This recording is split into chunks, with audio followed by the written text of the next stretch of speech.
मैं इस नवनिर्मित चैनल पर आप सभी शिक्षाविदों, शिक्षार्थियों, छात्रों का हार्दिक अभिनंदन करता हूं। इस चैनल के माध्यम से भारतवर्ष का एक साहित्यिक और सांस्कृतिक परिवेश को प्रस्तुत किया जाएगा, एक नए संदर्भ में।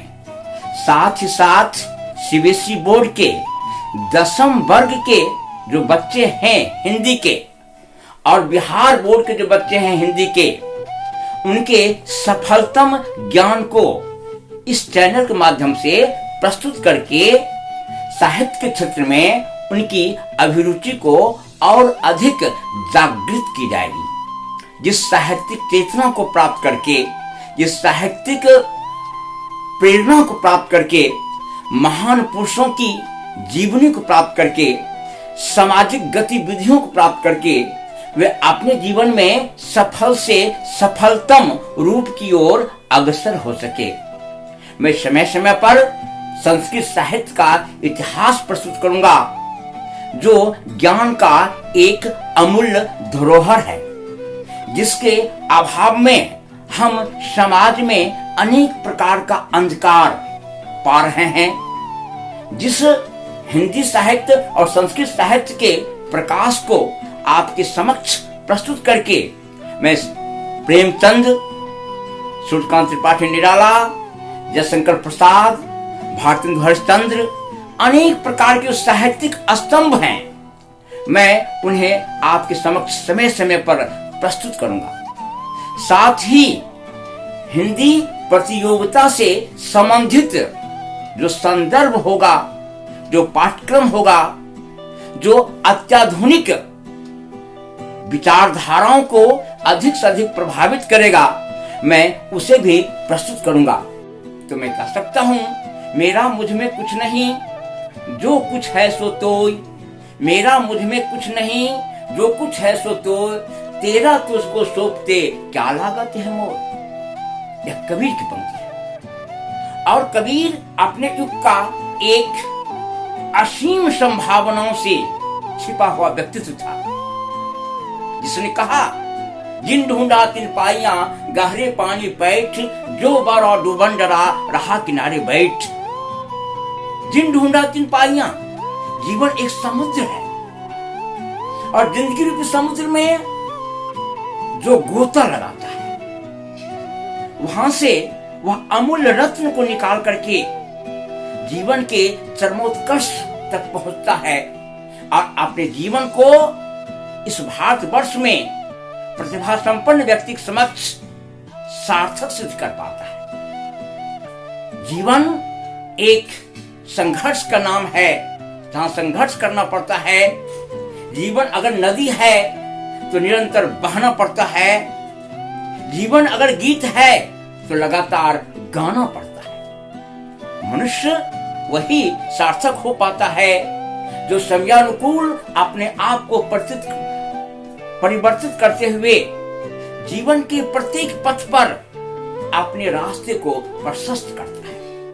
मैं इस चैनल के माध्यम से हिंदी साहित्य की एक अमूल्य निधि को आपके समक्ष प्रस्तुत करूंगा, चाहे प्रेमचंद का गोदान हो, जयनंद का सुनीता हो, अनेक प्रकार जो साहित्यिक कह सकते प्रणेता रहे हैं, जिनकी अमूल्य चिंतन शक्ति धीरे धीरे विलुप्त हो रही है, क्योंकि जो हमारी देश की जो राजनीतिक और कह सकते हैं शैक्षणिक व्यवस्था है, वह मंद पड़ चुका है। और उस मंद व्यवस्था में गति लाने के लिए मैं रामधारी सिंह दिनकर की उन पंक्तियों को आपके समक्ष सार्थक करूंगा। जब मानव जोर लगाता है, पत्थर पानी बन जाता है, भाग कभी नहीं सोता है, देखो आगे क्या होता है। जीवन का जो सरस पक्ष है, जीवन का जो दुर्धर्ष पक्ष है, जीवन का जो प्रगतिशील पक्ष है, उसको मैं इस मंच के माध्यम से उजागर करूंगा। मैंने जो अभी तक अध्ययन किया कि सामाजिक जो व्यवस्था है, जो सांस्कृतिक व्यवस्था है, जो धर्मांधता है, जो राजनीतिक रूढ़िवादिता है, समय समय पर मैं इस पर भी अपनी परिचर्चा करके कह सकते हैं इतिहास, पुराण, वेद की अमूल्य निधि को आपके समक्ष में प्रस्तुत करूंगा। इस चैनल का मेरा लक्ष्य यही है, जो हमारी सांस्कृतिक चेतना धीरे धीरे मंद हो गई है। वाल्मीकि से लेकर के तुलसी तक की जीवन यात्रा, रामायण की जीवन यात्रा, रामचरितमानस की जीवन यात्रा, रामायण और रामचरितमानस में क्या अंतर है इसकी जीवन यात्रा, आज के युग में राम का क्या अस्तित्व है इसकी जीवन यात्रा, कृष्ण साहित्य के उस अमोल रत्न की जीवन यात्रा, जहां पर कृष्ण की मधुर पंक्तियां आज भी जनमानस के लिए एक प्रेरणा स्रोत है। मैया मैं नहीं माखन खायो, भोर भये गैयन के पीछे मधुमन मोहे पठायो। और मैं साथ साथ यह भी कहना चाहता हूं कि जो हमारे स्वतंत्रता सेनानी रहे हैं, चाहे वो भगत सिंह हो, चाहे सुभाष चंद्र बोस हो या उधम सिंह हो, अनेक व्यक्ति हैं जो इतिहास के पन्नों में धीरे धीरे सिमट गए हैं, जनमानस के समक्ष वह आ नहीं पा रहे हैं। एक मुट्ठी भर लोग पूरे देश को अपनी अंधभक्ति की लाठी से खदेड़ रहा है, हाँक रहा है। हम उन युवाओं को इस प्रकार का दिशा दर्शन कराना चाहते हैं कि वह भाषा के क्षेत्र में, प्रतियोगिता के क्षेत्र में, इतिहास के क्षेत्र में, साहित्य के क्षेत्र में एक नव सृजित परंपराओं को पुनः जन्म दे। जिस प्रकार की परंपराएं आगे बढ़ेगी, उसी प्रकार हम समाज का निर्माण करेंगे। आज हमें आवश्यकता है भगत सिंह की, आज आवश्यकता है हमें कबीर की, आज आवश्यकता है हमें तुलसी की, आज आवश्यकता है हमें सूर्यकांत त्रिपाठी निराला की। दो टूक कलेजे को करता पछताता पथ पर आता। आज उस कविता को प्रासंगिक करने की आवश्यकता है, जहां पर निराला ने लिखा अभी सुनवे गुलाब। इस प्रकार से अनेक बातें हैं। मैं उस कमानी की पंक्ति की उद्धृत करूंगा। हिमगिरी के उत्तुंग शिखर पर बैठ शिला की शीतल छांव, एक पुरुष भींगे नैनों से देख रहा था तरल प्रवाह। मैं इस कारुणिक दृश्य के माध्यम से इस सृष्टि का जो कर्म, मन, वचन के बीच जो सामंजस्य होना चाहिए, उसको मैं प्रस्तुत करूंगा।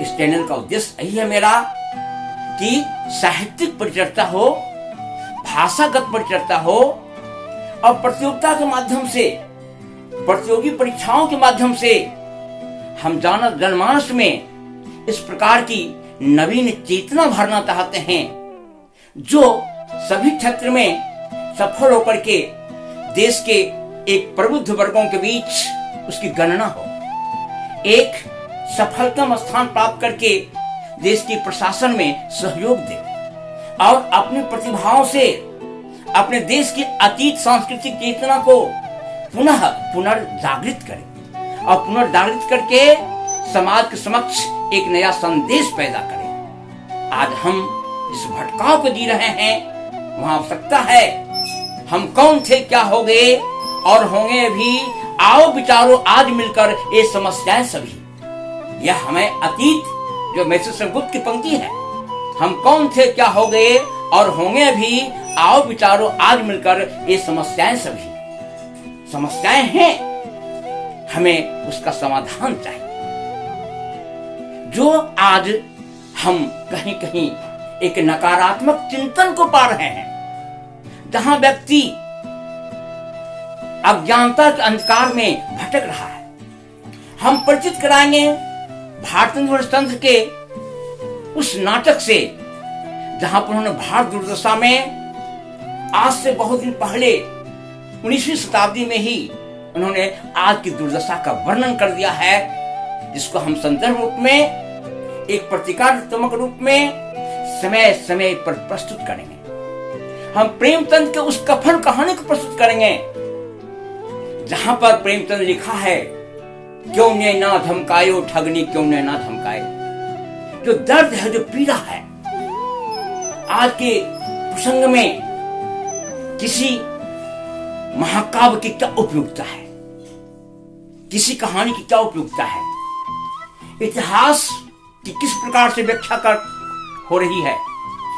हमारे स्वतंत्रता सेनानियों के बीच जो उमंग था, जो आस्था थी, जिसके लिए वह अपने आप को बलि चढ़ा दिए, आज उस रक्त रंजित इतिहास को प्रस्तुत करने की आवश्यकता है, जिसके आधार पर हम जनमानस के बीच उसी परिवेश को पैदा कर सकें जहां पर असंख्य प्रतिभाएं हमारे देश में पैदा हो सके, अपने दुर्दम्य साहस से वह अपने लक्ष्य की ओर बढ़ सके।